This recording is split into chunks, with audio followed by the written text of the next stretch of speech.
প্রচুর গরম পড়েছে আর এখন সিজন হচ্ছে কাঁচা আমের। তাই আজকের রেসিপি কাঁচা আমের ললি। কাঁচা আমের ললি আপনি দুপুরবেলা যদি একটা খেতে পারেন, শরীর মন একেবারেই শান্ত হয়ে যাবে।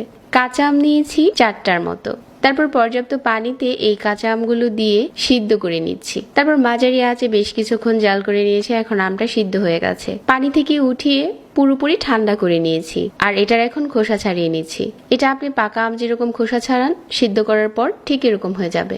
এখন হাত দিয়ে কষলে মাঝখানে যে আটিটা আছে ওটা ফেলে দিচ্ছি আর এই পিউরিটা ব্লেন্ডারে জারে নিয়ে নিচ্ছি, যেটাতে আমরা জুস তৈরি করি। তারপর এখানে নিয়ে নিচ্ছি ধনেপাতা আর এখন দিয়ে দিচ্ছি 1/4 চা চামচ রেগুলার লবণ আর 1/2 চা চামচ বিট লবণ। 1/2 কাপ চিনি দিয়ে দিচ্ছি। একটা লেবুর স্লাইস নিয়ে 1 চামচের মতো লেবুর রস দিয়ে দিচ্ছি। যে পানিটা দিয়ে আম সিদ্ধ করেছিলাম এখান থেকে দিয়ে দিচ্ছি 1/2 কাপ। সবগুলো মিশ্রণ একসাথে করে দিয়ে এখন ব্লেন্ড করে নিচ্ছি। একটা কাঁচামরিচ দিয়ে দিচ্ছি টুকরো করে। এরকম ছোট সাইজের আইসক্রিমের মল্ট নিয়েছি আর এগুলোতে দিয়ে দিচ্ছি। একটু ফয়েল পেপার দিয়ে মুখটাকে এরকম করে বন্ধ করে দিচ্ছি। এখন এটা ডিপ ফ্রিজে রেখে দিচ্ছি 8 ঘন্টার জন্য। 8 ঘন্টা পর ফ্রিজ থেকে খুলে নিয়েছি। আমাদের কাঁচা আমের ললি এখন তৈরি। এই সিজনে কাঁচা আমের ললিটা একবার বানিয়ে দেখতে পারেন। যারা প্রতিনিয়ত আমার সহজ রেসিপিগুলো দেখতে পছন্দ করেন তাদেরকে অনেক ধন্যবাদ জানাচ্ছি। আর নতুন রেসিপি পেতে পেজ ফলো করে রাখবেন।